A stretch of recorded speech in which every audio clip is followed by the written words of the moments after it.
आज हम बात करेंगे तुर्की में वो कौन से 6 किस्म के प्रॉपर्टी स्कैम्स हैं जिनसे हर उस शख्स को बचना चाहिए जो तुर्की में प्रॉपर्टी खरीदना चाहता है। हमारे साथ हैं अकबर साहब। अस्सलाम वालेकुम सर, क्या हाल है? वालेकुम अस्सलाम कलीमुल्लाह। मैं ठीक हूँ, आपका क्या हाल है? अल्हम्दुलिल्लाह सर, मैं भी ठीक हूँ। सर आप हमें बताएं कि तुर्की में वो कौन कौन से स्कैम्स हैं जिनसे हर उस शख्स को बचना चाहिए जो तुर्की में प्रॉपर्टी खरीदना चाहता है। जी कलीमुल्लाह, आज का टॉपिक बहुत ज़्यादा अहम है आपका। बहुत शुक्रिया सर आपका। जैसा कि आप सब जानते हैं कि टर्की में बहुत ज़्यादा स्कैमिंग होती है और बहुत से प्रॉब्लम्स आते हैं।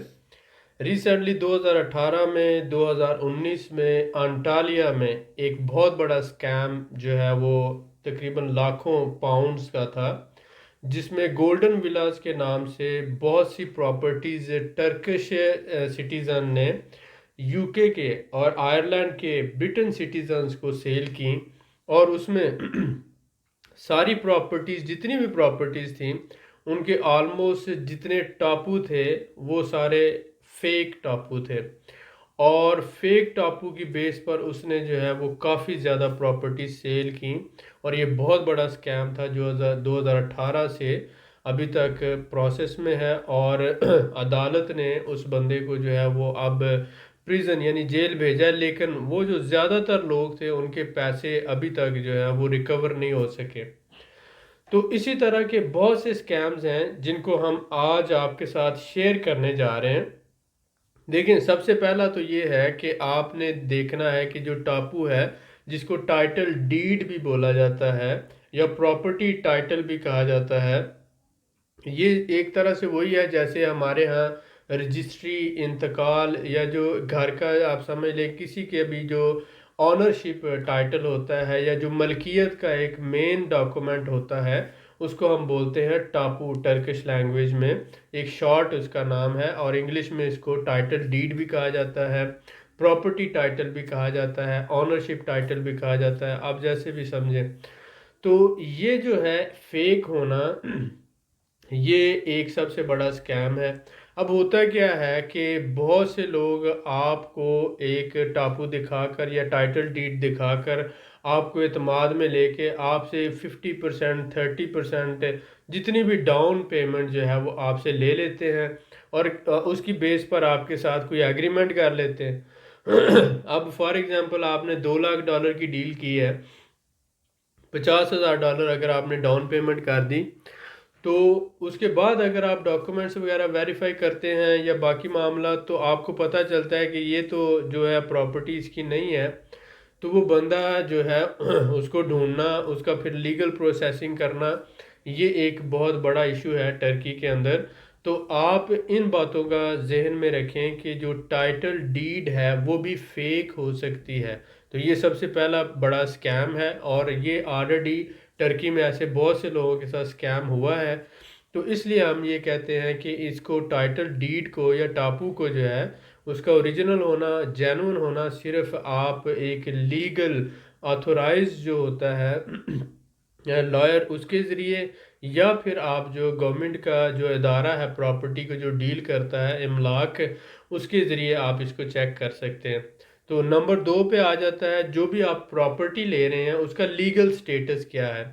देखिए, जहाँ पर भी बिल्डिंग बन रही है या ये अपार्टमेंट्स बन रहे हैं, उस म्यूनसिपलिटी से उसका इजाज़तनामा लेना ज़रूरी होता है कि कंपनी जो है वो कंस्ट्रक्शन कंपनी ने म्यूनसिपलिटी से उसके हर तरह के यानी फायर के हवाले से, गैस के हवाले से, इमरजेंसी के हवाले से, और जलजिला जो है और ज़मीन की और बिल्डिंग्स की कि कितनी जो है उसकी हाइट होनी चाहिए, कितनी उसमें जो है वो स्टोरीज होनी चाहिए, स्ट्रक्चर किस तरह का होना चाहिए, उस जगह पे वो बिल्डिंग बननी चाहिए या नहीं बननी चाहिए, स्पेसिंग की जो डिफरेंट रिक्वायरमेंट्स हैं, इन सब को मद्देनज़र रखते हुए अगर उसने उसका प्लान जो है वो अप्रूव हुआ है म्यूनसिपलिटी से और वो कंस्ट्रक्शन जो है उसको लोकल म्यूनसिपलिटी ने अप्रूव किया है और फिर वो रजिस्टर्ड है लोकल जो इमलाक इदारा है उसके साथ, तो उसके बाद आप वहाँ पर अगर प्रॉपर्टी लेते हैं तो आप सिक्योर होते हैं। लेकिन ऐसे बहुत से प्रोजेक्ट्स हैं जो अभी अदालतों में उनके केसेस चल रहे होते हैं, या जो ऐसे प्रोजेक्ट्स हैं कि वो बहुत ज़्यादा अच्छी रेपुटेशन वाली कंपनीज जो हैं उनको चला नहीं रही होती हैं, वो मटेरियल नाकस इस्तेमाल कर रहे हैं, या वो जो है उनकी जो कंस्ट्रक्शन है वो उस तरह से लीगली जो है अभी एक्सेप्टेड नहीं होती है, उसका स्टेटस जो है अभी क्लियर नहीं होता। तो ऐसे प्रोजेक्ट्स के ऊपर आप इन्वेस्टमेंट ना करें। ये दूसरा बड़ा स्कैम है टर्की के अंदर। जो आ जाता है हमारा तीसरा बड़ा स्कैम, उसमें ये होता है कि जैसे जो घर सेल हो रहे हैं उसके हवाले से ज़्यादातर वेबसाइट्स के ऊपर सस्ते घरों का जो लगाकर आपको ऐड या एडवर्टाइजमेंट, या जिसे आप बोल सकते हैं कि इश्तिहार वगैरह, जो एड्स लगाए गए वेबसाइट प्रॉपर्टी वेबसाइट्स के ऊपर, जैसे डिफरेंट साइट्स हैं, साहिबंदन है या और दूसरी साइट्स हैं प्रॉपर्टी की, उनके ऊपर सस्ते घरों के एड्स लगाए, और जब बायर ने ख़रीदने के लिए कॉल की तो उसको जो है बुलाया दफ्तर, और उसके बाद उसे बोला कि ये प्रॉपर्टी तो सेल हो चुकी है, आपको इससे मिलती जुलती दूसरी प्रॉपर्टी इस रेंज में दिखा देते हैं, वो उससे थोड़ी सी महंगी होती है। तो इस तरह से इसको बोलते हैं इंग्लिश लैंग्वेज में फ़िशिंग, यानी कि उसको अपने जाल में फंसाया जाता है, सस्ती डील दिखाकर उसको बाद में फिर उससे कुछ पेमेंट लेकर कि हम इसका आपके लिए प्रोसेसिंग करते हैं, तो उसको बाद में जाल में फंसाकर उसको फिर वो जो महंगी प्रॉपर्टी है उसको सेल कर दी जाती है। तो ये तीसरा बड़ा स्कैम है टर्की के अंदर, तो इससे बचें। उसके बाद जब हम देखते हैं कि बहुत से लोगों के साथ ऐसा हुआ कि उन्होंने जब प्रॉपर्टी खरीदी तो जो प्रॉपर्टी की वैल्यू थी, परचेज वैल्यू थी, ये जो है ये उनकी एक्सपर्ट वैल्यू जो जब लोगों को करवाना पड़ती है अपनी एवेल्यूएशन सिटीजनशिप के लिए, तो वो एक्सपर्ट वैल्यू जिसको हम एवेल्यूएशन ऑफ प्रॉपर्टी बोलते हैं, ये सारा प्रोसेस होता है। इसको एवेल्यूएशन रिपोर्ट भी कहा जाता है, और दयार लांदरमायर रापोर इसको टर्किश लैंग्वेज में कहा जाता है, लेकिन इसको एवेल्यूएशन रिपोर्ट कह लें या एक्सपर्ट रिपोर्ट कह लें।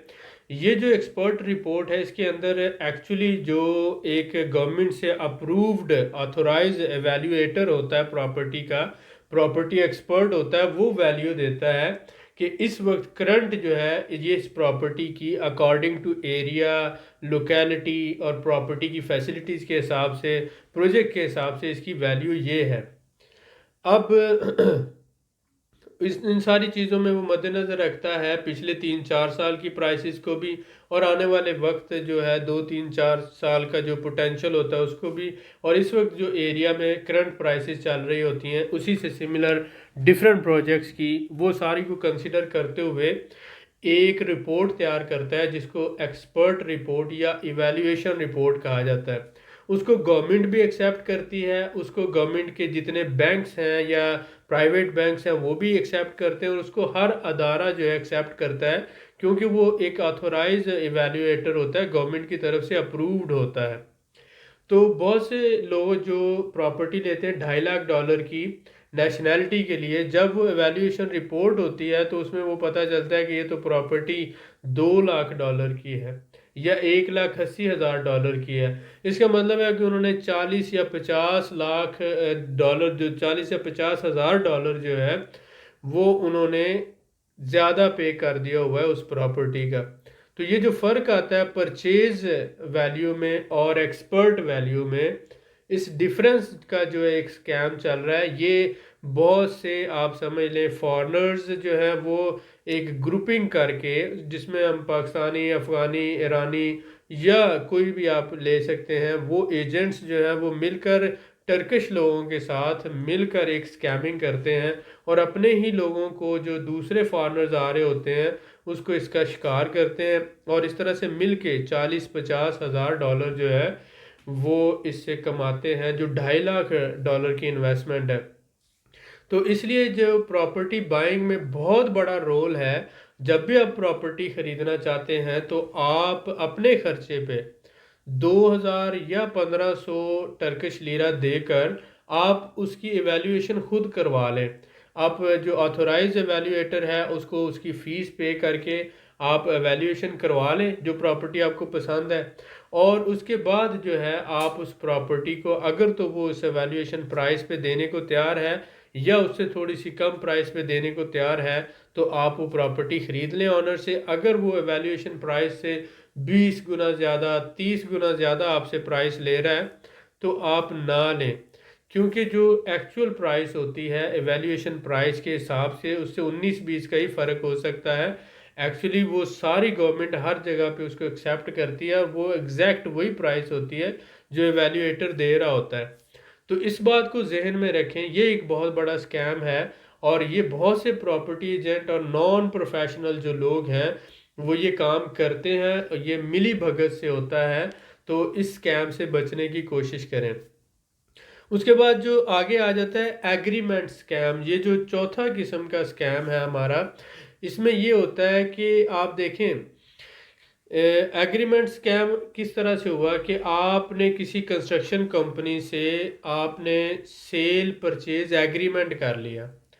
अब वो कंस्ट्रक्शन कंपनी जो है ये उसका अपने ही लेटर हेड पे या उसने अपना ही एक एग्रीमेंट फॉर्म बनाया हुआ है और वो उस पर स्टैंप करके आपको एक एग्रीमेंट बना के दे देते हैं। तो आप ये कहते हैं कि हम एक रजिस्टर्ड कंपनी है, वो आपको कहते हैं, और ये हमारा एग्रीमेंट है और ये हमने स्टैंप करके साइन करके आपको दे दिया है।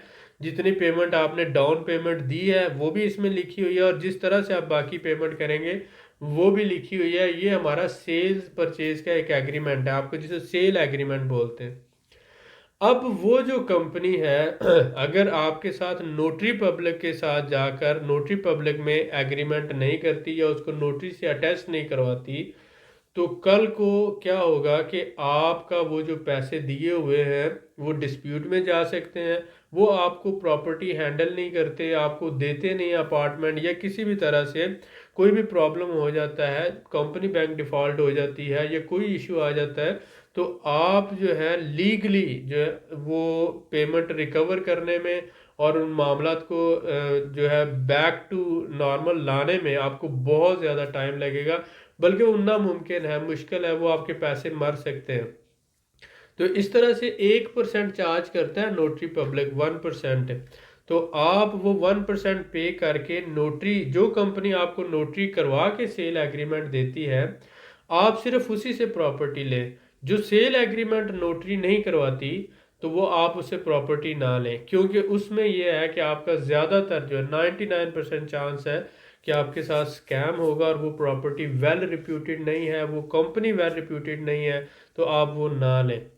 ठीक है, इसके बाद जो है हमारे पास आ जाता है डिफरेंट जो हमारा पांचवा था कि आपने जो प्रॉपर्टी है उसको एवेल्युएट करना है और डोंट वर्क विद, इसमें आ जाता है कि आप किसी नॉन प्रोफेशनल बंदे के साथ जब काम करते हैं, एक ऐसे एजेंट के जिसकी मार्केट के अंदर जिसका कोई रेपुटेशन अच्छी नहीं है या जो नया नया आया है या जिसके पास गवर्नमेंट का लाइसेंस नहीं है, तो आप उससे प्रॉपर्टी ले लेते हैं, तो वो ज़्यादातर ये होता है कि वो आपको स्कैमिंग करते हैं, आपको एक लेस वैल्यू वाली प्रॉपर्टी महंगी सेल कर देते हैं और इस तरह से वो अपना 20% 30% मार्जिन बीच में रख लेते हैं और बाद में सीन से ही गायब हो जाते हैं।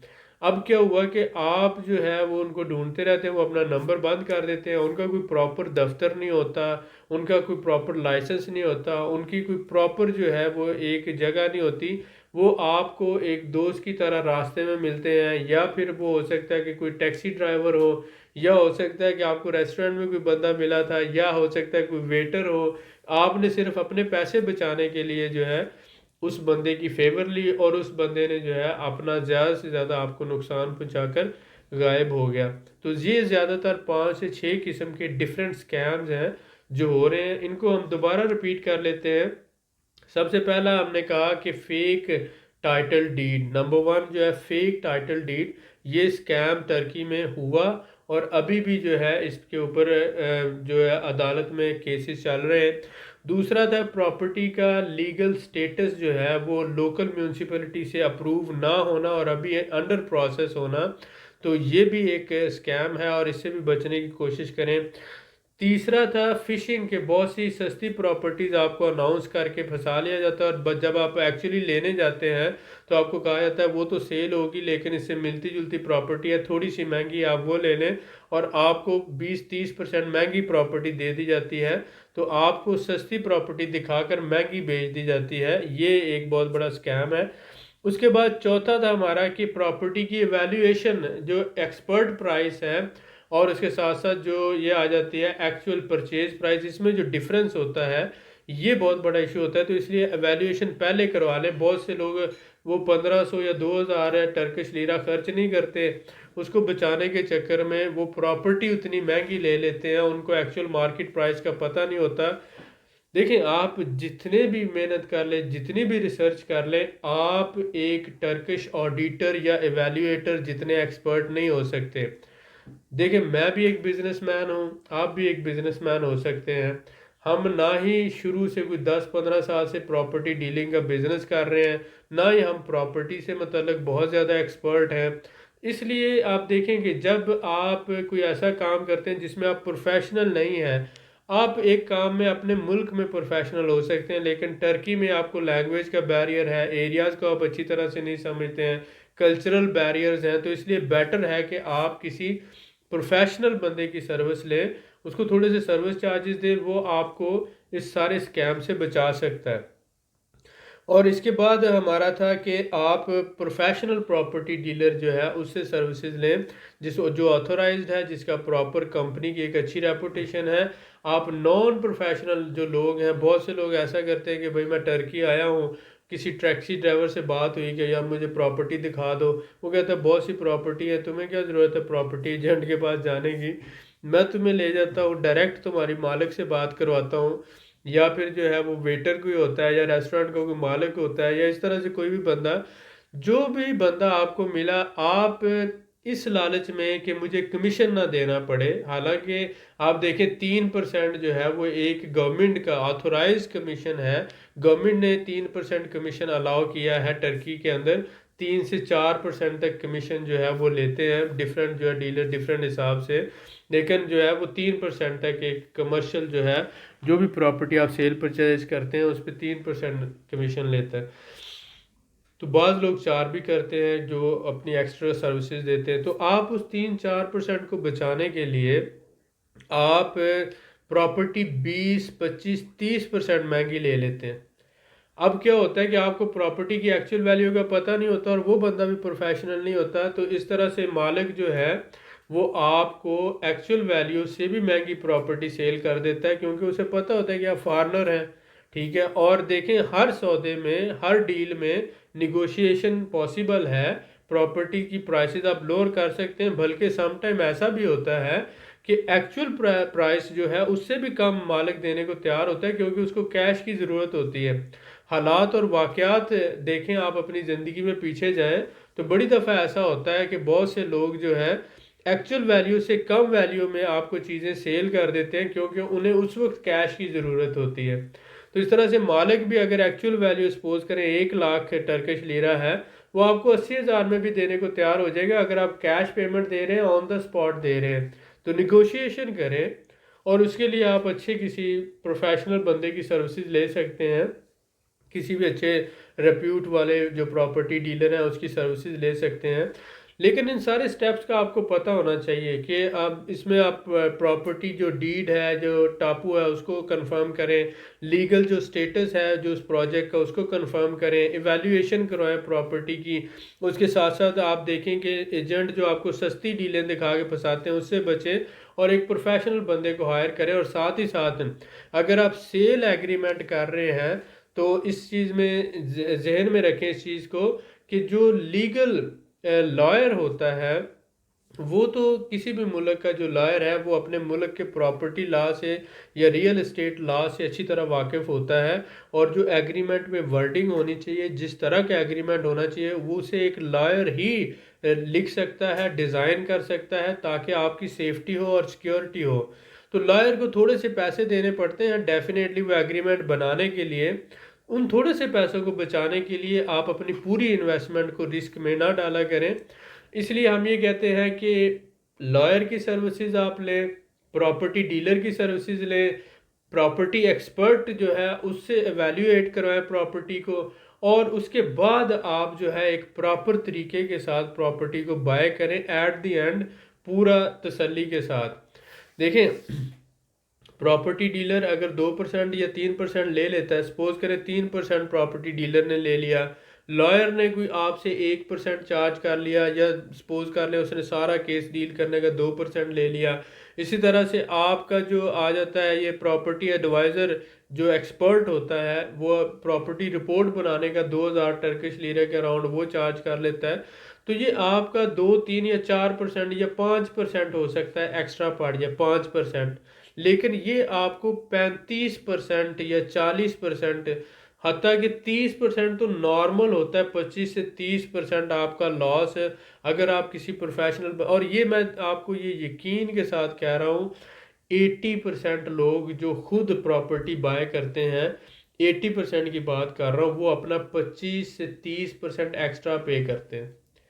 मैंने कहा कि 80% लोग जो खुद प्रॉपर्टी बाय करते हैं किसी भी मालिक से, वो प्रॉपर्टी की असल कीमत से 25 से 30% हमेशा एक्स्ट्रा पे करते हैं। चाहे आप डायरेक्ट किसी कंस्ट्रक्शन कंपनी से ख़रीद रहे हो, चाहे आप किसी मालिक से ख़रीद रहे हो, आपको लगता है कि आप पैसे बचा रहे हैं, आप ये 4-5% ना देकर आप पैसे बचा रहे हैं, लेकिन ऐसा नहीं होता। आप 25 से 30% एक्स्ट्रा दे रहे होते हैं, और उसके बाद भी आपकी सारी इन्वेस्टमेंट जो होती है वो रिस्क पे होती है, क्योंकि आपके पास जो लीगल एग्रीमेंट, लीगल स्टेटस, और वो बाद में आपको पता ही नहीं चलता कि यार ये जो है वो मैं अब क्या करूं। अब जब आपके हाथ से पेमेंट निकल गई, उस पेमेंट को वापस लेने के लिए फिर आपको क्या क्या करना पड़ेगा, किन किन प्रोसेस से गुजरना पड़ेगा एक प्रदेश में रहते हुए।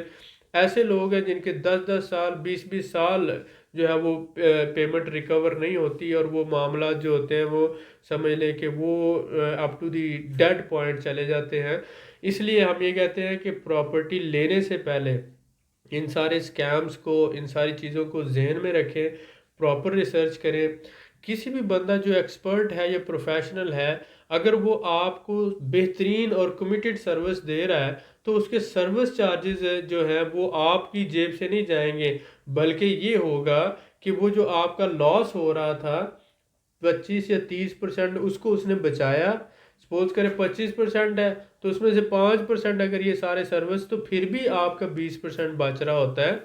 आपको ये देखना है कि इन प्रोफेशनल लोगों की सर्विसेज लेकर आप अपना 20% बचा रहे हैं। ये नहीं सोचना होता कि मेरा 5% एक्स्ट्रा लगेगा। अगर आप ये सोचेंगे कि मेरा 5% एक्स्ट्रा लगेगा, यहीं से जो है वो आपके दिल में एक बात आना शुरू हो जाती है कि वो 5% मैं खुद ही बचा लूँ।